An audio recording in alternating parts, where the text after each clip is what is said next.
Hey, yesterday, I told you to come back today. I always want you to come back the next day. There's another video, but hey, this is a kind of we got to see both sides of this. Last video, we heard about what wives are called to do, right? Submitting to their husbands, that's fitting in the Lord. Very important, that last part. This is the Lord's view of things, His idea of things, His standard in all of that, right? All His expectations, that's what we go with. Okay, so now, wives, you got your part. Now, husbands, here's your part, guys. We're in Colossians 3, verse 19, and this is a message for you guys. And here's what Paul says. He says, husbands, love your wives, and do not be harsh with them.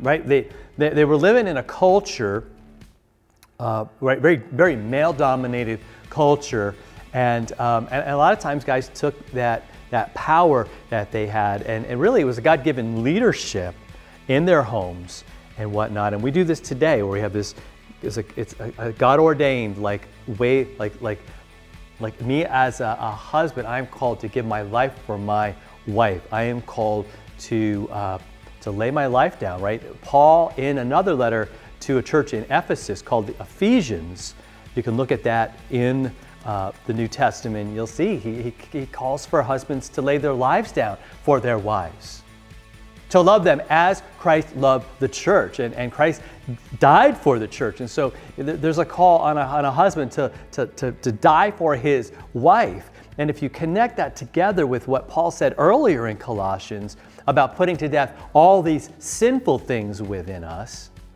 we're gonna put to death our pride. We're gonna put to death our selfishness, our self-centeredness, our self-serving nature. We're gonna put all those things aside and love our wives. Love them, and we would never dream to be harsh with them. Even though the world seems to think it's okay, right? At least other guys might think it's okay. Well, you know what? That should be okay, and she should just be fine with it. No, absolutely not. This isn't optional, because our wives are a gift from God to us.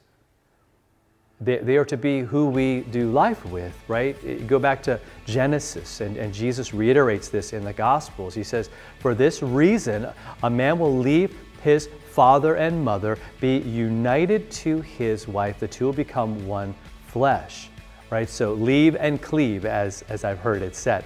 So you say goodbye to mommy and daddy, right? And that whole way of life, and all those things that come along with that, and you get up, right? And you go like, man, I'm an adult. I've got responsibilities. I got this awesome, beautiful lady that I'm going to look after her. I'm going to be there for her, and I'm going to love her. Now, you say, well, she doesn't need looking after, right? She's a strong woman, and that's awesome. My wife is a very strong woman.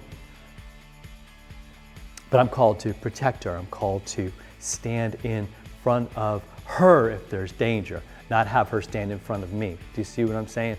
Our society's got it wrong. Our society's, wants women on the front lines and women in harm's way. I think scripturally, I'm to protect her, my daughter, even my sons. I'm there to right. If there's a threat coming, I am going to go and take care of that as best as I can for them. That's it. Lay my life down for them because I love them, and I do all that because Jesus laid His life down for me. And so I look at Jesus as the most important thing, and then my wife comes right after that. So my relationship with God, first and foremost, primary, can't live without that. But then my wife is after that, and then my kids, and then my job. That is the order that we have. I think it's a very biblical order that we should have. And again, at the top of that list, in terms of how I treat my wife, is that I would love her and never be harsh with her. That I would protect everything, not just from external threats, but from my attitude sometimes. And I don't want to be harsh. I don't want to be nasty or difficult, but loving and caring, and spend more time listening, if I can, to do that. All right. So again, in our relationships, Jesus, He's the the heart and soul of it all, right? The one who gives it life and hope as we both, right, husbands and wives, remembering and praying together and reading the Word together and saying, Lord, look at what you've done for us. You gave your life for us. You died and rose, and we're going to be transformed, right, at the end of all this, and brand new, glorious heavenly bodies that He will give us, and we'll spend eternity with Him. How cool is that? That's what we want to encourage each other with this truth of what God has got for us and what we are waiting for and looking forward to together as family. All right, so hit that subscribe button, share this with somebody, and we'll talk to you next time for another follow through.